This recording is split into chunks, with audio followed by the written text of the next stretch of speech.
Comrade Madan भण्डारीको निधनपछि झापा आन्दोलनको विरासत हुँदै ओके माले हुँदै एमाले र एउटा राष्ट्रिय शक्तिको रूपमा सुदृढ शक्तिको रूपमा नेकपा एमाले निर्माणको नेतृत्व गर्नुभएका कमरेड त्यसैगरी विगतमा नेकपा निर्माणको क्रममा महत्त्वपूर्ण भूमिका खेल्नुभएका कमरेड त्यस अगाडि नेपालको जनयुद्ध र जनआन्दोलनलाई एकीकृत गर्ने ऐतिहासिक 12 वटे सहमति जनआन्दोलन शान्ति सम्झौतामा नेतृत्वदायक भूमिका खेल्नुभएका अग्रणी कमरेड नेपाली कम्युनिस्ट आन्दोलनका शीर्ष व्यक्तित्व कमरेड नवनिर्वाचित हाम्रो पार्टीका सहसंयोजक आदरणीय कमरेड माधव कुमार नेपाललाई मन्तव्यको लागि मञ्चमा आमन्त्रण गर्दछु।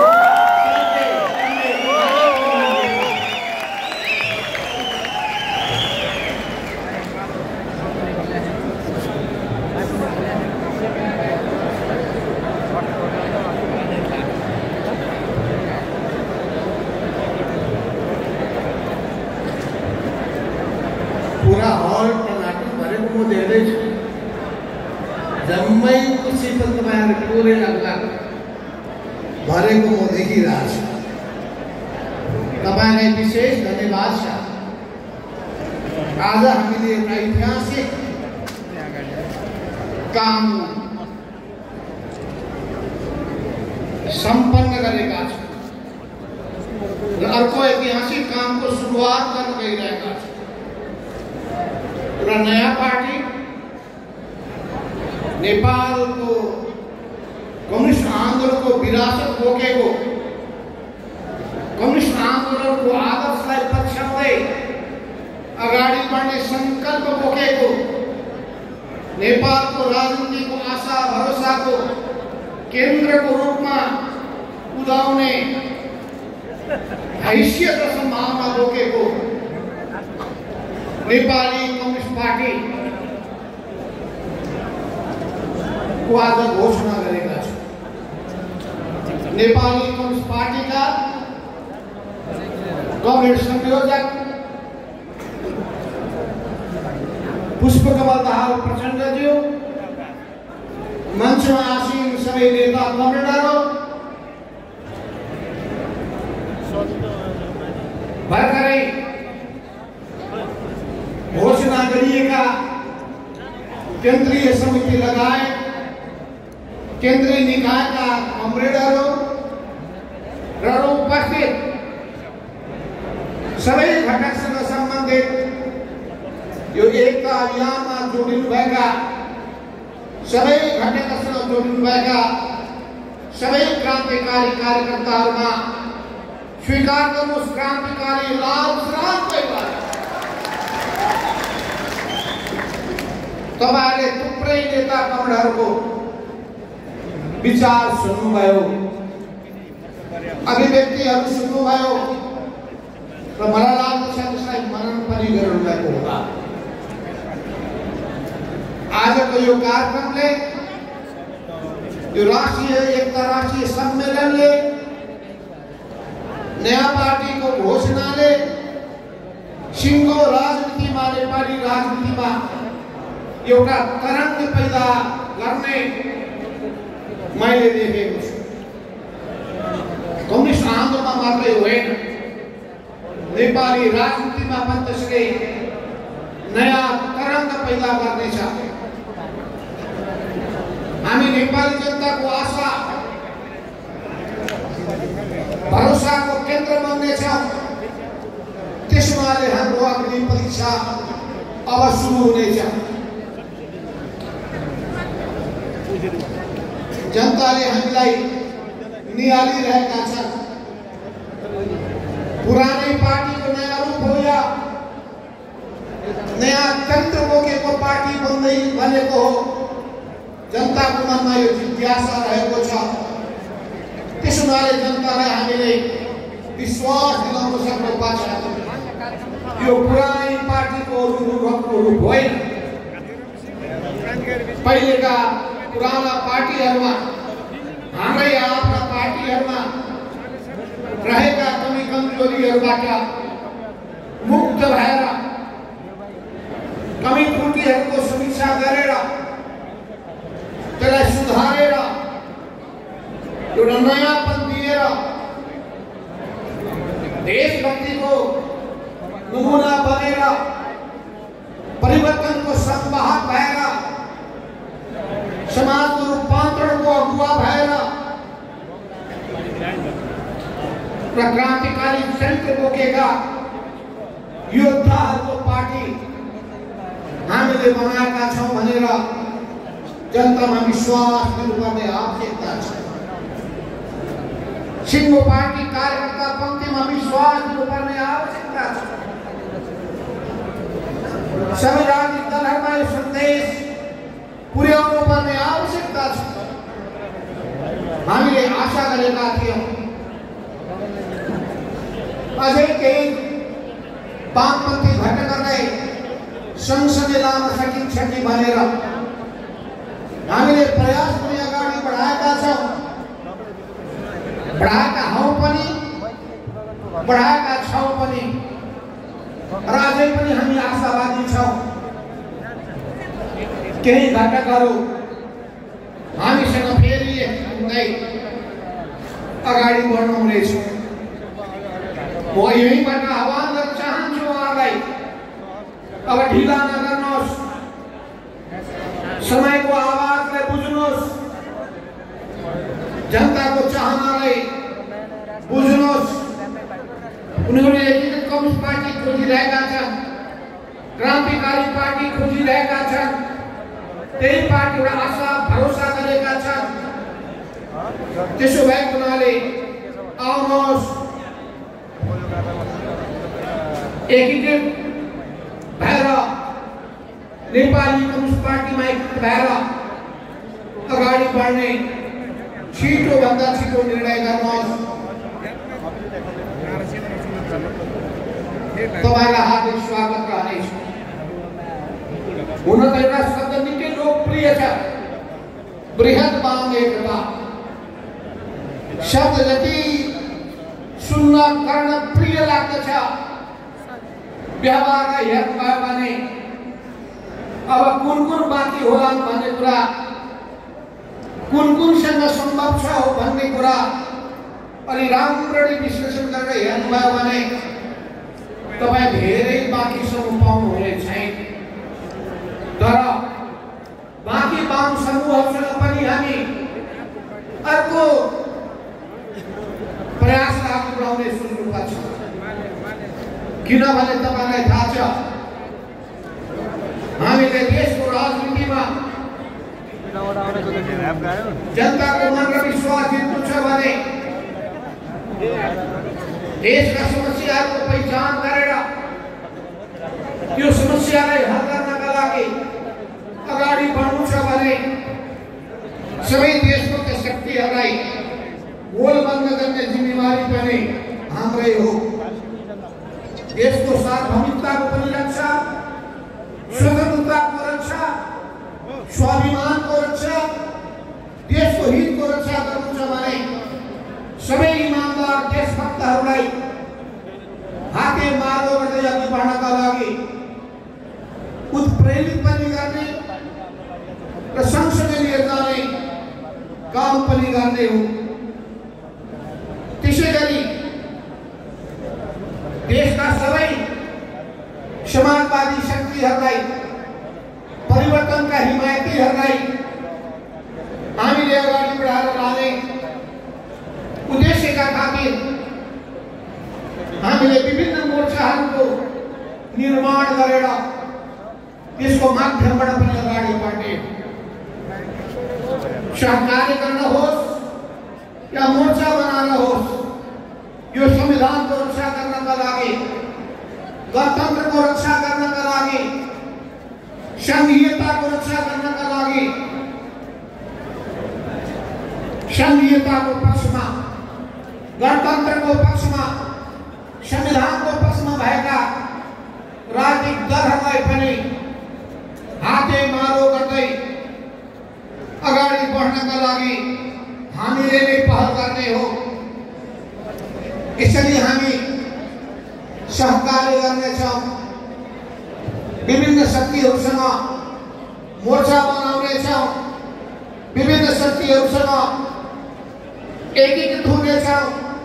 वामपन्थी शक्तिहरूसँग जसँग विचार मिल्नेछन्, जसँग सिद्धान्त मिल्नेछन्, जसँग कार्य दिशा मिल्नेछन्, जसँग कार्यक्रम मिल्नेछन्, रणनीति र कार्यनीति मिल्नेछन्, समाजवादको उद्देश्यका निम्ति अघि बढ्न प्रतिबद्ध हुनेछन्, त्यस्ताहरूसँग हामी फेरि पनि एकताको अभियानलाई अगाडि बढाउनेछौँ।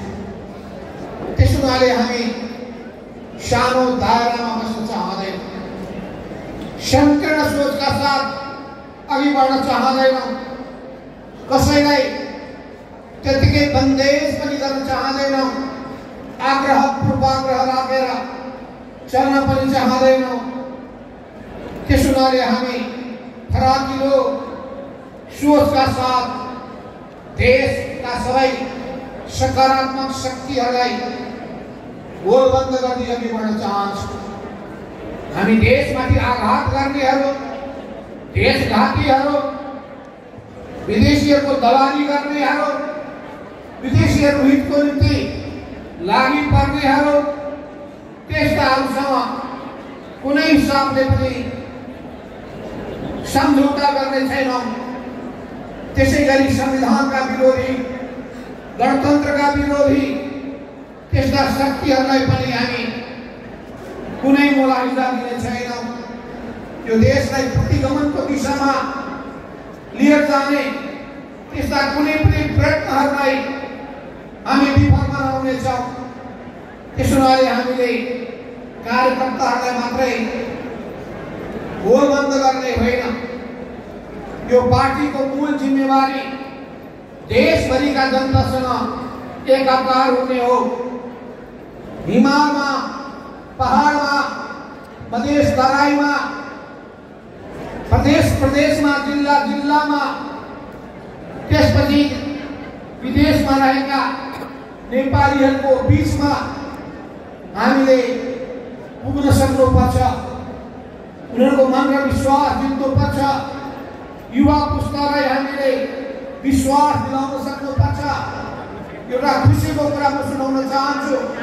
आज मात्रै, अब त मैले भूतपूर्व भन्नु पर्यो, नेकपा एकीकृत समाजवादी त्यो पार्टीको केन्द्रीय कार्यालयमा जेनजी पुस्ताका वार्तामा रहेकाहरूमध्ये युवाहरूलाई पार्टीमा प्रवेश गराएका छौँ। उहाँहरूलाई हार्दिक बधाई दिन चाहन्छु। अरू जेनजी साथीहरूलाई पनि भन्न चाहन्छु, आउनुहोस्, हामीसँग हातेमालो गर्दै अगाडि बढ्नुहोस्। सुशासनको पक्षमा होस्, भ्रष्टाचारका विरुद्धको अभियानमा होस्, या जनताको जीवनमा रूपान्तरण परिवर्तन गर्ने कुरा होस्, समाजवादको दिशामा अगाडि बढ्ने कुरा होस्,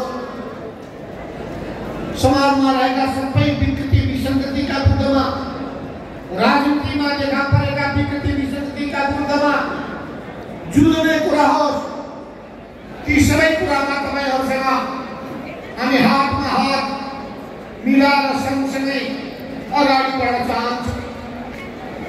त्यसै गरी सामाजिक अभियन्ताहरूलाई पनि सँगसँगै हातेमालो गर्दै अघि बढ्नका लागि हामी आह्वान पनि गर्न चाहन्छौँ। सामाजिक अभियन्ताको पनि काममा ठुलो जिम्मेवारी छ। ती सामाजिक अभियन्ताहरू जो परिवर्तनका लागि, मुलुकमा सुशासनका लागि, जनताको भलोका लागि, हित र कल्याणका लागि, जनताको जीवनको समृद्धिका लागि लागिरहेका छन्। ती सबै अभियन्ताहरूसँग पनि हामी हातेमालो गर्दै अघि बढ्न चाहन्छौँ। यसरी नेपालको राजनीतिको एउटा महत्त्वपूर्ण शक्तिको रूपमा, नेपाली समाजको एउटा महत्त्वपूर्ण परिवर्तनको वाहकको रूपमा यो पार्टीलाई अघि बढाएर लिएर जाने हामीले सङ्कल्प गर्नुपर्ने छ त्यस रूपमा हामी अघि बढ्न चाहन्छौँ। हामी सबैलाई थाहा छ अहिले हाम्रो देश कुन अवस्थामा छ। अहिले हाम्रो देश असाधारण परिस्थितिमा गुज्रिरहेको छ। यो असाधारण परिस्थिति कस्तो छ भने मैले शब्द उल्लेख गर्नुपर्ने आवश्यकता छैन। म तपाईँको माझमा 2082 सालको यही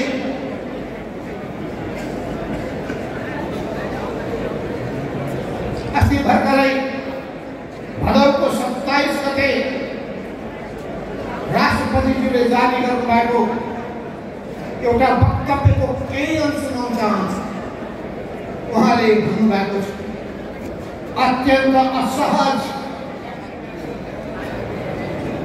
विषम र भयपूर्ण परिस्थितिमा कठिन प्रयत्न पश्चात एउटा शान्तिपूर्ण विकास निस्किएको छ। बडो युक्तिले प्राप्त गरेको यो अवसर, बडो युक्तिले प्राप्त गरेको यो अवसरको सदुपयोग गर्दै र आफैमा सम्हालिँदै सबै सुध्रिँदै सबै सच्चिँदै जनताको मन र विश्वास जित्दै अगाडि बढ्नुपर्ने आवश्यकता रहेको छ। बडो माननीय छ उहाँको विचार। प्रत्येक नेपालको राजनीतिको कठिन घडीहरूमा कम्युनिस्ट पार्टीले महत्त्वपूर्ण भूमिका खेलेको छ। त्यस हुनाले कम्युनिस्ट पार्टीले खेलेको भूमिकाप्रति हामीले गौरव बोध गर्नुपर्छ। हामी पुष्पलालको उत्तराधिकारी हौँ। हामी मनमोहन अधिकारीका उत्तराधिकारी हौँ। हामी कमरेड मदन भण्डारीका उत्तराधिकारी हौँ। त्यसो भएको हुनाले उहाँहरूप्रति उच्च सम्मान व्यक्त गर्दै नेपालको कम्युनिस्ट आन्दोलनलाई नयाँ उचाइमा पुर्याउनु पर्ने आवश्यकता छ। तपाईहरूले स्मरण गर्नुहोस् विश्वका कुन कुन देशहरूमा निर्वाचनबाट कम्युनिस्ट पार्टीले बहुमत ल्याउन सफलता हासिल गरेको छ। बहुत त्यसको उदाहरण पाउन गाह्रो छ। तर हामीले कम्युनिस्ट पार्टीको नाममा बहुमत मात्रै होइन झन्डै 2/3 बहुमत हासिल गरेर देखाएका थियौँ। राजतन्त्र उन्मूलन गरेका थियौँ। पञ्चायती तानाशाही व्यवस्थालाई धराशायी पारेका थियौँ। जनताका प्रतिनिधिबाट संविधान बनाएका थियौँ। यी सबै काममा कम्युनिस्ट पार्टीले महत्त्वपूर्ण भूमिका खेल्दै आएको छ। त्यस हुनाले कम्युनिस्ट पार्टीको उपादेयता सकेको होइन, पार्टीहरूको उपादेयता सकेको होइन, नेताहरूको उपादेयता सकेको होइन। अवश्य पनि ध्यान दिनुपर्ने कुरा के छ भने नेपालको राजनीतिको सबैभन्दा ठुलो रोग भ्रष्टाचार भएको छ। नेपालको राजनीतिको सबैभन्दा ठुलो रोग कुशासन भएको छ। नेपाली राजनीतिको सबैभन्दा ठुलो रोग आत्मकेन्द्रित चिन्तन भएको छ। जिम्मेवारी पूरा नगर्ने, पद मात्र ओगट्ने, ठुल्ठुला ओहदामा जान चाहने, जिम्मेवारी पूरा नगर्ने यो अर्को ठुलो समस्या छ। ईमानदारीताको अभाव छ। त्याग तपस्याको भावनाको कमी छ। त्यसो भएको हुनाले हामीले आफ्नो आचरणबाट, आफ्नो व्यवहारबाट, आफ्नो काम क्रियाकलापहरूबाट जनताको विश्वास जित्न सक्नुपर्छ। युवा पुस्ताको विश्वास जित्न सक्नुपर्छ। नयाँ पुस्ताको विश्वास जित्न सक्नुपर्छ। गणमान्य गौतमले भन्ने कुरा सही हो। के सही हो भने कुराले चिउरा भिज्नेवाला छैन। हामी कुरा गर्न धेरै सिपालु छौँ। प्रवचन दिन धेरै सिपालु छौँ, तर त्यो काममा रूपान्तरण गर्ने कुरामा हामी पछाडि परेका छौँ। त्यसो भएको हुनाले अहिले धेरै नेता कमरेडहरूले यसको समस्याको चर्चा गरिसक्नु भएको छ। चाहे रोजगारीको कुरा होस्, चाहे उत्पादनको कुरा होस्, चाहे सामाजिक विभेदको कुरा होस्, चाहे महिला हिंसाको कुरा होस्, या जनताले भोग्नु परेको पीडा र वेदनाको कुरा होस्, सामाजिक विकृतिको कुरा होस्, राजनीतिक विकृतिका कुरा होस्, या भनौँ कृषि क्षेत्रमा, उद्योगको क्षेत्रमा, जलविद्युतको क्षेत्रमा, पर्यटनको क्षेत्रमा, विज्ञान र प्रविधिको क्षेत्रमा, शिक्षा र स्वास्थ्यको क्षेत्रमा, अनि त्यसै गरी अध्ययन र अनुसन्धानको क्षेत्रमा, अनि सबै सन्दर्भमा त्यसरी ध्यान केन्द्रित गर्नुपर्ने हो। देश बनाउने हुटहुटी, देश बनाउने संकल्प, देश बनाउने विश्वास जसरी हुनुपर्ने हो, ती सबै कुरामा कमी रहेका छन्, कमजोरी रहेका छन्। अब ती कमी कमजोरीलाई सुधार्नै पर्छ। हामीले जनतामा नयाँ आशा, जनतामा नयाँ विश्वास, जनतामा नयाँ संकल्प पैदा गर्न सक्नुपर्छ हामीले। त्यसो भएको हुनाले हाम्रो देशको विकासले गर्दा विश्वमा हामी नेपाली भएकोमा गौरवबोध गर्न सक्नेछौँ। नेपालको मान, नेपालीको शान माथि उठाउन सक्नेछ। र त्यसै काममा पनि यो नेपाली कम्युनिस्ट पार्टी हामीले सोचेका थियौँ के पार्टीको नाम के राख्ने, नेकपा समाजवादी राख्ने कि हाम्रो राजनीतिक कमरेडको सबै समाजवादी, कुन समाजवादी, कुन समाजवादी, अनि नेपाली कांग्रेस र नेपाली कांग्रेस राख्ने कि कता कता खुसी जस्तो पनि लाग्यो। चिनिया कम्युनिस्ट पार्टी भन्छन्, भारतीय कम्युनिस्ट पार्टी भन्छन्। भनेपछि हामीले नेपाली कम्युनिस्ट पार्टी किन भन्ने नयाँ पनि हुन्छ।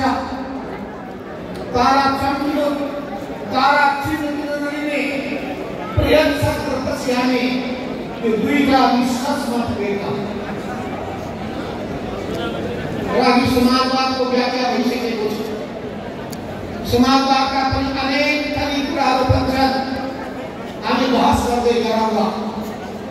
तर मूल कुरा के हो भने सामाजिक न्यायको प्रत्याभूति हुनुपर्छ, समानतापूर्ण समाजको स्थापना हुनुपर्छ। त्यसै गरी विकासको बाटोमा देशले फड्को मार्नुपर्छ, जनताको जीवनलाई समृद्ध बनाउन सक्नुपर्छ। सबै किसिमका विभेद र अन्य अत्याचारको अन्त्य हुनुपर्छ। यी न्यूनतम कुरा जबसम्म सम्बोधन गरिँदैन समाजवादको पार्टीको